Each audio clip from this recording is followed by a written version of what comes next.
Et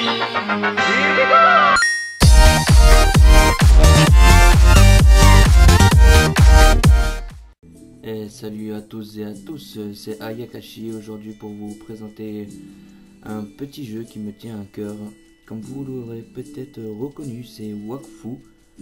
C'est un jeu qui mélange stratégie, politique, écologie. Enfin bref, ce jeu est assez complet et c'est un jeu créé par une société française, donc on peut en être fier. On va faire le tutoriel pour ce premier épisode car ce sera un let's play. What, il y a un petit bug. Non, c'est bon, rien de grave. On va choisir un prénom de personnage au pif, puisque après, selon le personnage qu'on va choisir, on pourra le customiser. Voilà. On va pas se prendre la tête pour customiser. Oh merde.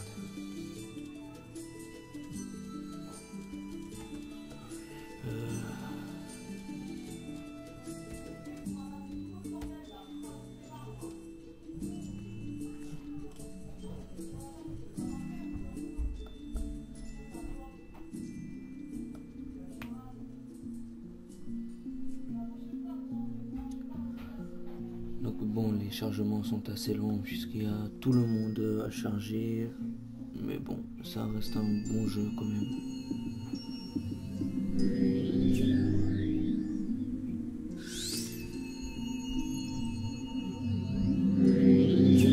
Quand vous arrivez ici pour le tutoriel, vous arrivez à Incarnam si je ne me trompe pas. Vous êtes sous cette forme là d'incarner, vous n'incarnez pas de héros pour l'instant parce qu'il faut que vous retrouvez vos fragments d'âme. Ici vous avez des petites aides de tuto, donc rien de spécial pour l'instant, on vous demande juste d'avancer. Ce jeu fonctionne par point and click. Les phases de combat se déroulent par tour avec des placements stratégiques à effectuer.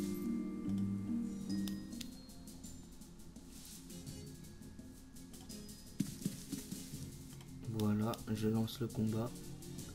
Au début, nous disposons de 3 points d'action, 3 points de Wakfu, 3 points de mouvement.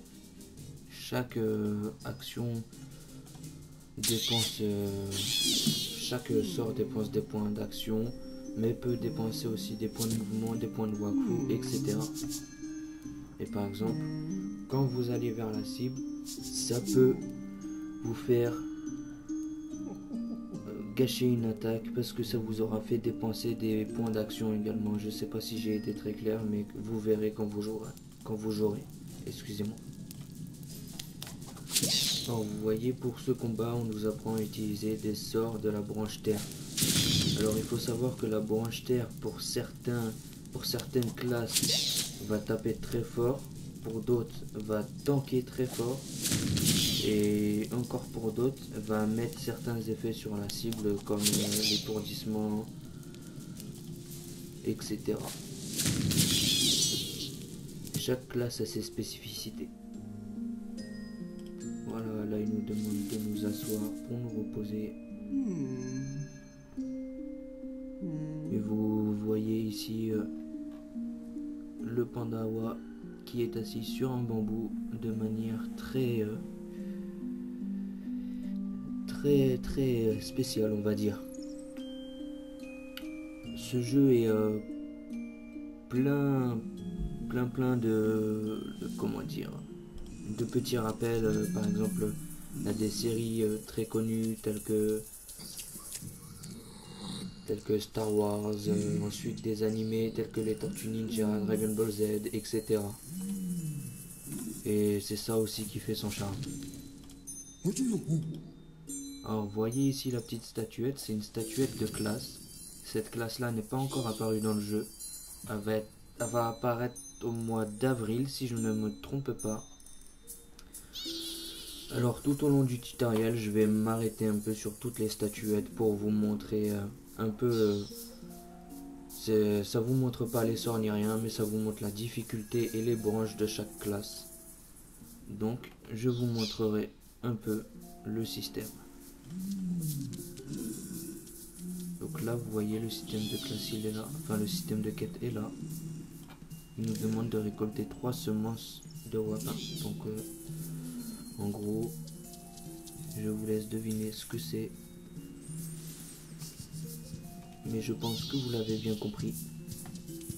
Donc, pour récolter, il suffit de faire clic droit et la petite fiole que vous avez vue à l'écran.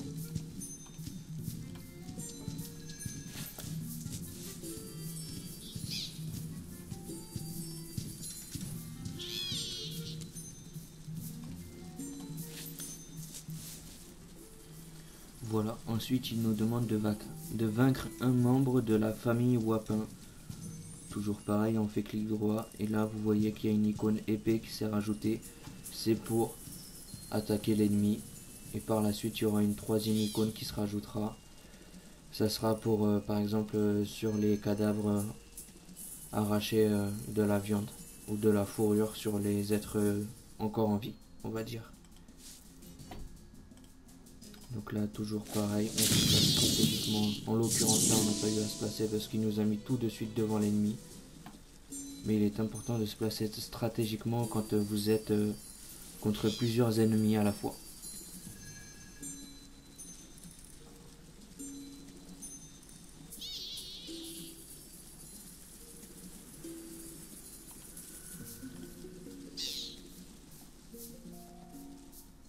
Voilà, là, en l'occurrence, vous voyez, je me mets plus près d'un ennemi en spécificité. Excusez-moi, c'est ma première vidéo, je galère un peu. Et ensuite, on se rapproche de l'autre ennemi. Alors, vous voyez, je viens sûrement de passer de level, c'est pour ça qu'il marque ça. Ah non, là, c'est parce qu'il dit plus on utilise un sort, en fait, plus on l'augmente, ce qui est logique. Après, ce sera à vous... si vous voulez augmenter par exemple la branche feu, d'augmenter plus certains sorts de la branche feu, et après si vous faites un double élément, d'augmenter par exemple dans la branche air. Voilà, là je viens de passer de niveau, vous voyez, il y a une icône qui s'est mise à clignoter ici, on appuie dessus, on appuie ici, ensuite ça ouvre cette interface où il y a l'intelligence, la force, l'agilité, la chance et le majeur. Le majeur se débloque tous les 25 niveaux. Parce que, comme vous voyez, ça nous rajoute des points d'action, des points de mouvement, de la portée, des points de wakfu, du contrôle. Enfin, vous l'aurez compris, c'est la branche un peu cheatée. Comme au tout début de tout jeu, ce qu'il faut rajouter, c'est de la vie en priorité. Quand vous aurez augmenté un peu votre vie, vous augmenterez vos résistances. Vos résistances, c'est ce que vous avez là. C'est les résistances aux éléments. Ensuite, vous rajouterez le pourcentage de vie en armure. En fait, ça ferait que vous aurez votre vie initiale qui sera augmentée. Vos résistances sont augmentées. Mais vous aurez un bouclier sur votre vie, en fait.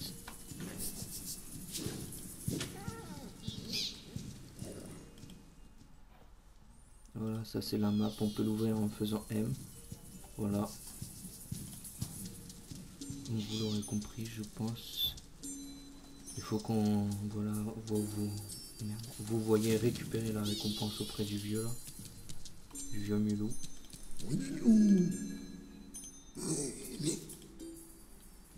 Ensuite, il faut qu'on récupère des graines.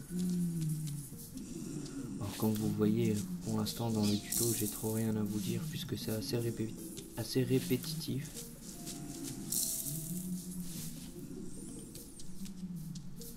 C'est juste comme des quêtes d'intro d'un MMORG, quoi, en fait.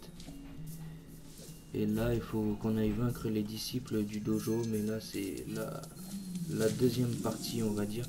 Donc, je vais en profiter tout de suite pour vous montrer les statuettes. Voilà. La rune du père mage, donc c'est la nouvelle classe qui va arriver sur le jeu. C'est des mages qui ont... Enfin, c'est une classe qui a la particularité d'avoir tous les éléments et non pas 3 comme les autres classes. Eux, ils ont vraiment tous les éléments et ils jouent avec tous les éléments. À chaque fois qu'ils balancent des sorts, ça leur ramène un cinquième élément qui est l'élément solaire, si je me trompe pas. Et c'est une classe, vous voyez, qui n'est pas vraiment difficile à jouer. Vous pouvez faire pause si vous voulez lire plus en détail.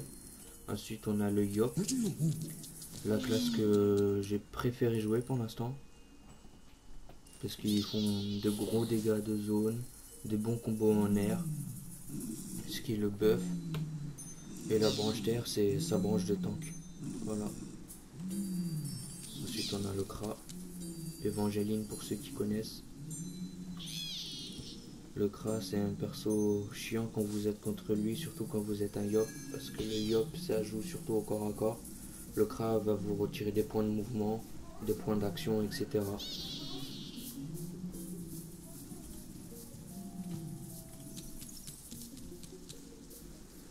Ça, c'est le heal du jeu. Eniripsa est capable de faire de très gros heals, peut empoisonner son adversaire et peut poser des marques de dégâts. Et s'il pose sur ses alliés, il me semble que ça va les buffer. Je n'en suis pas certain. Ensuite, on a le SRAM, l'assassin du jeu. Vous voyez. Le SRAM est capable de faire d'énormes dégâts avec la branche haut. Ça permet de lui rapporter du butin. Alors, je ne sais pas trop à quoi ça sert. Comparé à l'Enurithrophe, je ne sais pas trop à quoi ça sert. Mais bon. En parlant d'Enurithrophe, il me semble qu'on arrive dessus. Voilà le doigt d'Enurithrophe. Alors c'est le mineur du jeu, c'est celui qui parcourt le monde en fait pour avoir le plus de trésors possible. Avec la branche haut, il détrousse son ennemi, c'est-à-dire il fait tomber une bourse par terre pour avoir un taux de loot plus élevé. Avec la branche terre, il fusionne avec son foreur pour faire beaucoup plus de dégâts. Et la branche feu, c'est... Attendez 2 secondes. Ben, la branche feu, je ne sais plus. C'est quand vous avez des gisements par terre, il me semble. Les espèces de petits diamants que vous aurez par terre. Et si vous lancez un sort dessus, il me semble que vous ferez plus de dégâts à l'ennemi. Voilà, voilà. La Chopine du Pandawa, c'est un excellent personnage que j'avais joué sur Dofus quand il était sorti. J'avais pas mal apprécié. Je pense que je vais en faire un pour ce let's play. Je vais sûrement le monter eau et feu. Parce que la branche terre, c'est la branche qui tank. Donc ça m'intéresse pas trop. Je l'avais monté terre sur Dofus. J'avais bien aimé, mais à force on se lasse. Alors qu'avec la branche eau, on a plus de possibilités d'imbiber plusieurs ennemis. Et avec la branche feu, de faire plus de dégâts de zone. Bien que, comme vous voyez, c'est à mi-distance. Mais ça fait d'énormes dégâts. Mon petit frère qui est HL sur ce jeu a un Pandawa et je peux vous dire que ça tape fort. Ça, le fouet d'Osamodas, ben, vous aurez compris le jeu de mots. Hein. Les développeurs se lâchent un peu sur le nom des classes et tout. Même vous irez voir sur le nom du heal, Eniripsa ça fait aspirine. Ici ça fait le fouet du sadomaso. Donc voilà. Ça c'est un invocateur. La branche R est intéressante quand vous êtes sous votre forme draconique. Ça tape plus fort. La branche feu c'est pour booster vos pets. Et la branche terre c'est pour mettre des sorts sur votre gob-gob pour qu'il puisse healer. Et vous apporter des améliorations.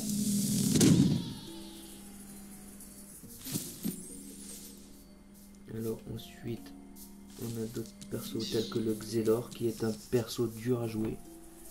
Lui il va poser des cadrans sur le sol où vous combattez. Il va retirer des PA, des PM et tout aux ennemis. Il va pouvoir taper beaucoup plus fort, faire perdre de l'initiative, vous voyez. C'est un... Il rox très bien. C'est un emmerdeur de base. Ensuite ici vous avez un très bon support. C'est un tank. Quand vous faites des donjons en hardcore, c'est bien d'avoir un PK avec vous. Parce que qui mettent des glyphes par terre pour faire des dégâts de zone aux ennemis ou des glyphes sur vous pour vous booster ou même ces bulles d'armure, franchement il est utile sur tous ces sorts. Oui, on entre dans le premier dojo Ça nous apprend les sorts à distance. Donc ça va être, si je ne me trompe pas, des sorts de la branche R.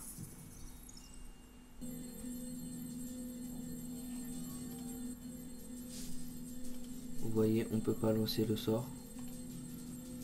Donc on va aller se mettre là-bas, passer le tour ici et on va le taper. On a récupéré une bride d'âme encore, il me semble. On a passé un level. Donc, vu que je vais sûrement faire un panda... Ah ouais, ça je vous ai pas expliqué. Par exemple, quand vous avez un SRAM, vous montez les dégâts mono-cibles. Dégâts de zone, c'est pour tous ceux qui font des dégâts de zone. Par exemple, les Ekaflip, un peu les Inuritrophes, les Pandawa comme vous avez vu tout à l'heure.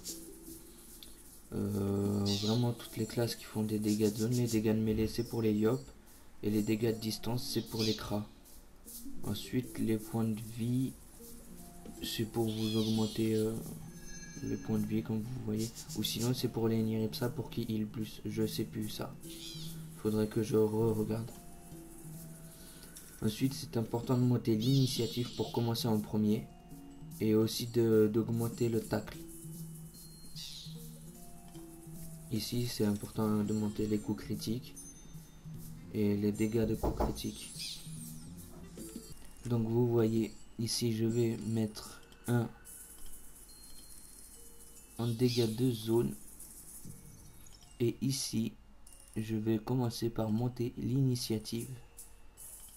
Car c'est toujours bien de monter l'initiative pour commencer en premier. Ici nous allons voir le sacrieur. Vous avez vu, il y a un petit coffre caché à côté du sacrieur si vous voulez. Le sacrieur, c'est un guerrier au corps à corps qui se sert des dégâts subis sur lui pour taper beaucoup plus fort après. Moins il a de vie, plus il tape fort. En fait, la branche terre augmente la coagulation. En fait, la branche terre, si vous voulez, c'est la branche qui tank. Et la branche R, c'est la branche qui sert à se placer par rapport à son adversaire, déplacer son adversaire. Et la branche feu, c'est la branche qui sert à taper fort. Ensuite, nous avons les Sadida. Les Sadida, c'est des invocateurs de poupées. Avec la branche haut, il me semble qu'ils peuvent healer un peu. Alors, leurs poupées, ils ont des poupées qui tankent, des poupées qui sont kamikazes, donc qui se font exploser auprès de l'adversaire. Des poupées qui heal. Des poupées qui font des dégâts de base. Enfin, ils ont pas mal de sortes de poupées. Voilà, ça c'est la branche qui fait de gros dégâts. Ça c'est la branche poison. Si je dis voilà, poison. Là voilà, vous voyez, ça permet de se soigner et de faire des dégâts corrects. Mais si vous cherchez un Sadida qui fait de gros dégâts, prenez la terre et augmentez vos poupées. Ensuite, on va aller sur le roublard. Le roublard, c'est un personnage avec lequel j'ai personnellement beaucoup de mal. Il peut faire énormément de dégâts sur sa branche feu. Mais après, il faut savoir manier le système de bombe. Car c'est un système qui dure sur plusieurs tours, etc.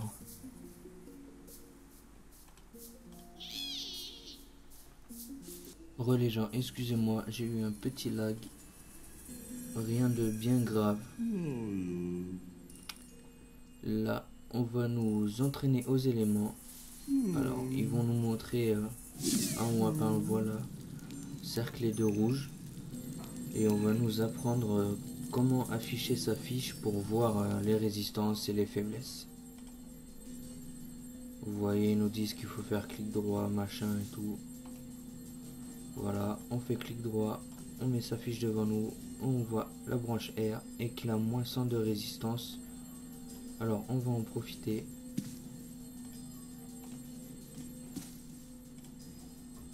Merde, excusez-moi. Et on va le taper R. On va le taper.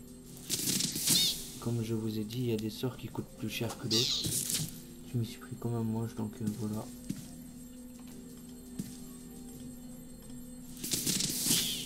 Des sorts qui coûtent plus cher que d'autres. Vous voyez par exemple la branche R sur mon personnage ne coûte pratiquement rien. Pour ça que j'ai pu le taper 3 fois de suite.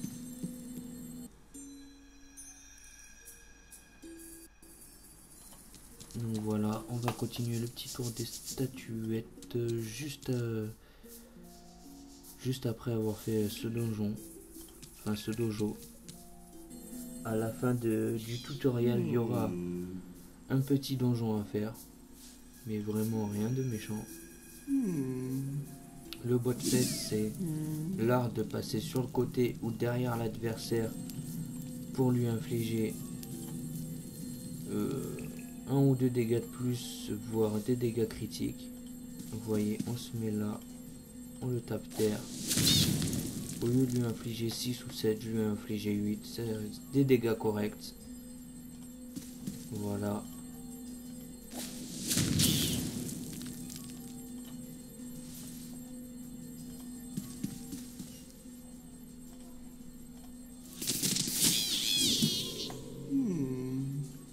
Voilà. Vous voyez, le tutoriel c'est assez répétitif, mais il faut le faire. Parce que ça va vous apprendre les bases. Et en plus de ça, excusez-moi, ça va vous monter en level. Vous voyez, déjà niveau 5. Comme ça, vous pourrez déjà augmenter vos stats si vous savez quel personnage choisir. Si vous ne savez pas, bah, vous augmentez rien, mais vous augmentez quand même en level. Ça va vous faire monter en vie. Et ce sera tout bénéf pour vous, car quand vous arriverez à Astrub, vous aurez déjà des levels et de la vie. Donc, tout bénéf pour vous. Voici la vapeur de steamer. Les steamers sont des personnages qui peuvent roxer très fort dans les donjons quand ils sont avec vous. Mais personnellement, je n'en ferai pas. Parce que c'est pas le type de personnage que je préfère. C'est un personnage qui marche avec des tourelles. Il fait un lance-flamme, etc. C'est vraiment pas mon délire. Ensuite là il y a les obales, excusez-moi. C'est un personnage que j'aime bien. Il fonctionne avec des masques. En fait, il a 3 sortes de masques, il me semble. Le masque haut va lui permettre de se healer plus et de permettre d'avoir la fuite plus facile. Le masque de psychopathe va marcher avec la branche feu et le masque de pleutre avec la branche eau. Et le masque de psychopathe, c'est pour faire de gros dégâts et pour permettre d'avoir du tacle, donc de garder l'ennemi au corps à corps. Et le masque de classe, c'est ça, je sais plus avec quel élément ça se met. Je crois que c'est avec l'élément feu aussi, et ça monte les statistiques également. Là on va avoir notre premier vrai ennemi en fait, si le jeu veut bien. La vérité, il a encore bugué, donc petite ellipse. Donc voilà, le combat est lancé. Vous voyez, on apprend un nouveau sort, un sort d'Eniripsa, un sort de heal. On passe notre tour, le petit Gélutin va attaquer. Nous, tout ce qu'on a à faire, c'est notre rôle de support, notre rôle de heal. Voilà.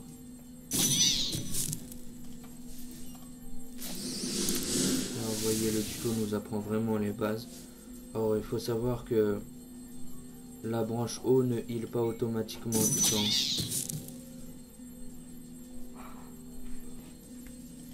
Oui, comme je vous disais, la branche haut ne heal pas tout le temps. Elle peut aussi faire des dégâts sur certaines classes. Donc vous voyez, rien de méchant à faire. Ensuite, on sort. On va ici. Et c'est ici qu'on va looter la hache. Mais avant, je vais vous montrer un de mes personnages préférés, les K-Flip. Il est dit qu'il est basé sur la chance, mais je trouve pas qu'il soit basé sur la chance si on le joue eau et feu. La branche terre est basée, elle oui, sur la chance,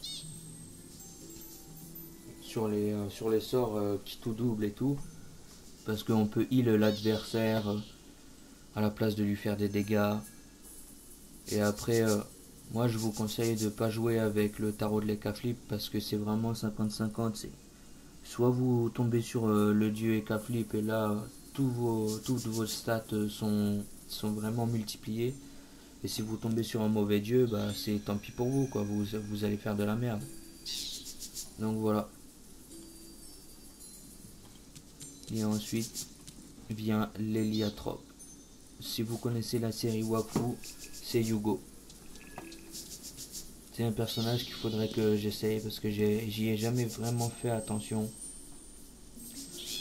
Il se bat avec des portails, vous voyez.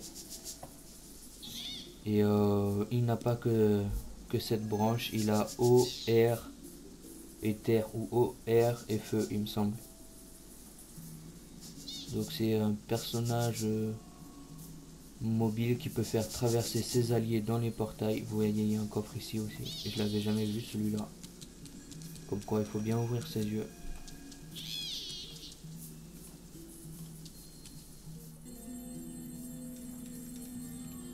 Vous voyez, c'est une sorte de mini donjon. Il se présente sous 2 salles.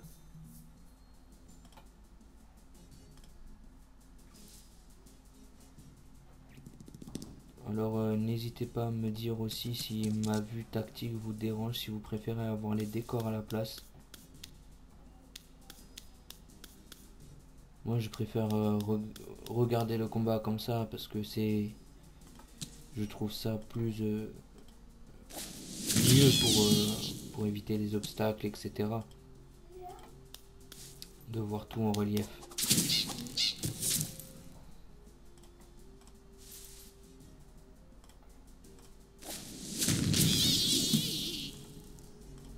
Il faut tout le temps bien se remettre face à l'adversaire avec ce genre de flèche.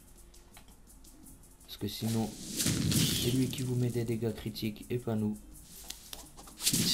Et là, c'est un peu la merde.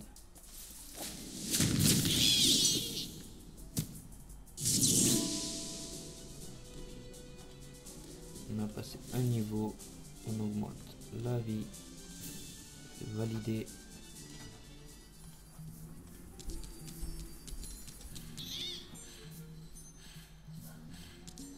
Vous voyez, c'est ce personnage qui va nous loot la hache, lui.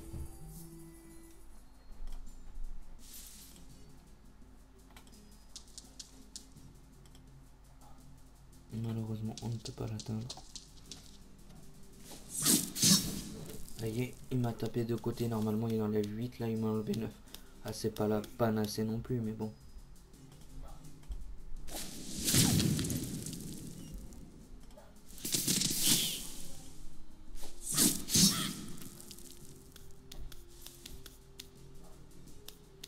Il va falloir tuer ce lapin dès qu'il sera trop près parce que c'est un lapin qui heal.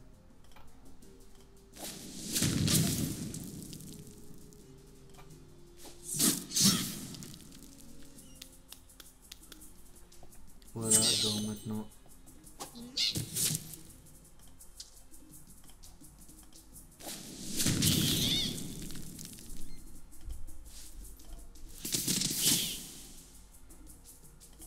Faut se démerder pour qu'il n'y ait plus que lui sur le terrain.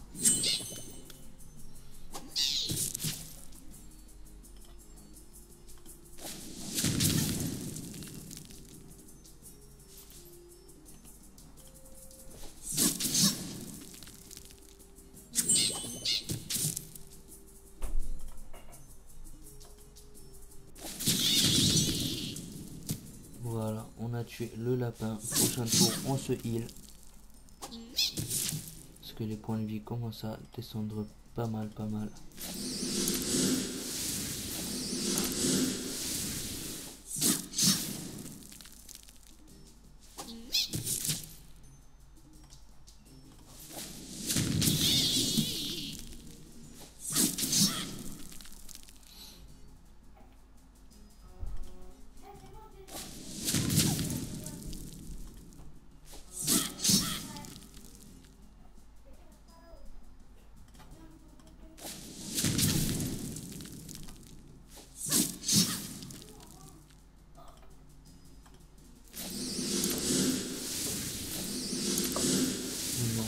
boulet, je les heal. Vous voyez l'importance de regarder les cases parce que là c'est la mort. J'ai voulu aller trop vite et seulement je viens payer le prix.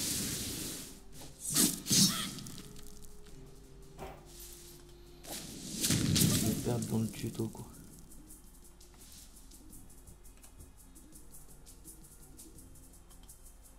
Ah non, c'est bon, ça devrait le faire.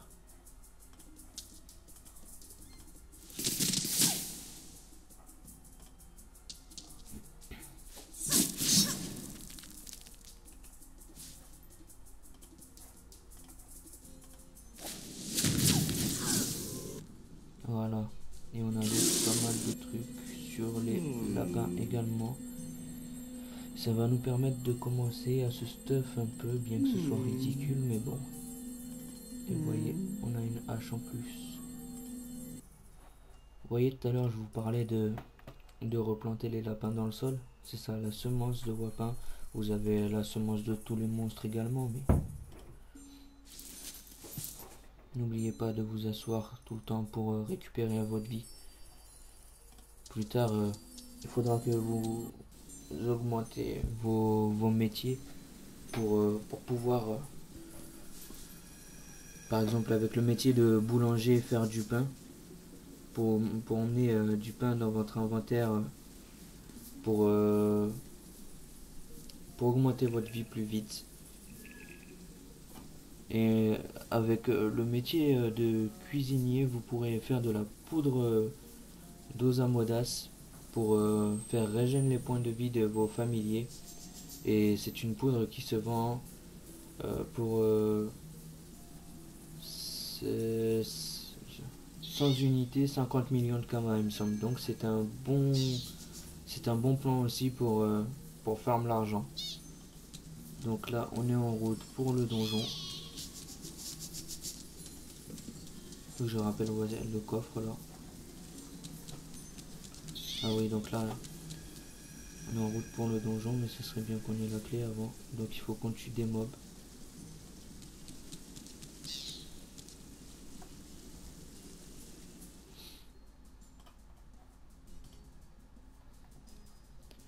Donc vous voyez la hache, sauf que quand on l'utilise, ça va utiliser tous nos points d'action. Mais quand vous aurez augmenté une fois vos points d'action, ben ça vous les utilisera plus tous. C'est juste au début que ça vous le fait. Donc c'est cool. On a eu la clé dès le début. C'est pas mal.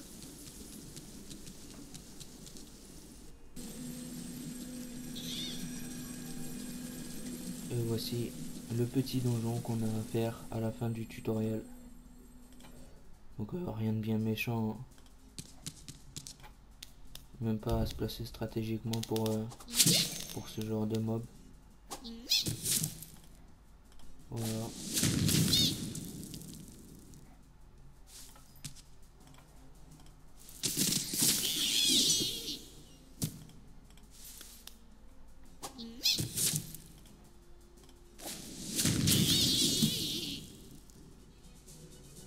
Voilà. Ils nous ont donné un torse qu'on avait déjà. Alors le stuff que vous faites au début, si vous ferez le tutoriel, ça sert à rien d'essayer de le revendre, car personne vous l'achètera. Le stuff que vous ferez avec les pews, c'est pareil, ça servira à rien d'essayer de le revendre. Par contre, celui que vous ferez avec les bouffetous, là, les espèces de moutons, et ben celui-ci, je pense que vous pourrez essayer de le revendre, surtout le marteau bouffe-tout, enfin tout ce genre de trucs là. Car c'est une panoplie de début qui est assez recherchée, on va dire. Car elle donne pas mal de PA, de PM et tout pour un début. Mais sinon, ouais, le stock des wapins et tout, ça sert à rien d'essayer de le reforger à quelqu'un parce qu'il est vraiment inutile.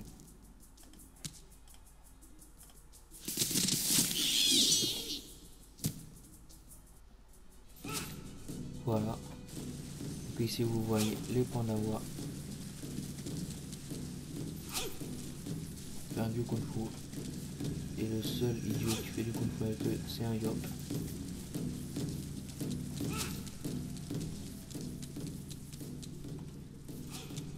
On est dans la salle du boss.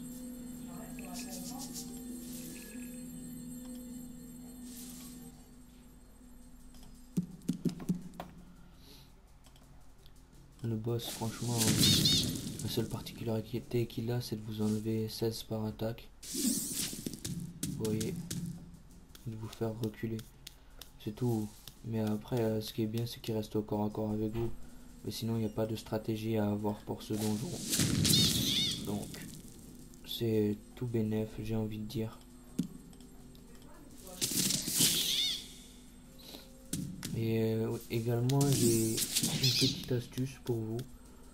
C'est quand vous ferez des donjons entre potes, machin et tout, vous ferez d'abord le donjon une fois en tuant le boss en premier. Et la deuxième fois, vous le ferez en tuant le boss en dernier. Ça vous débloquera comme des hauts faits en fait.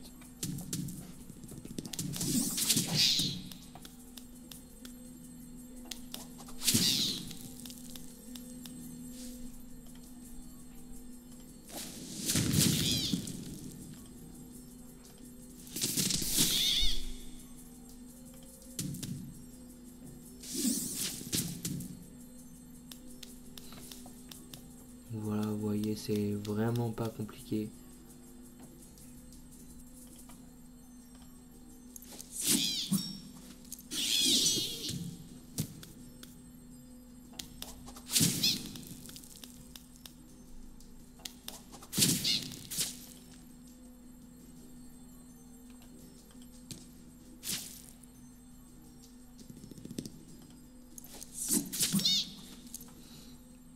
Vous voyez la hache qui a un effet de zone sur 3 cases, donc comme ça.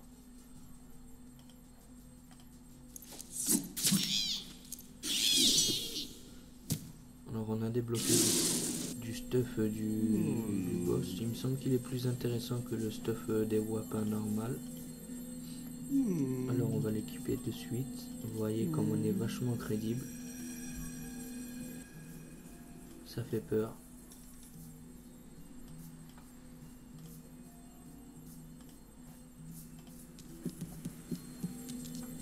Voilà.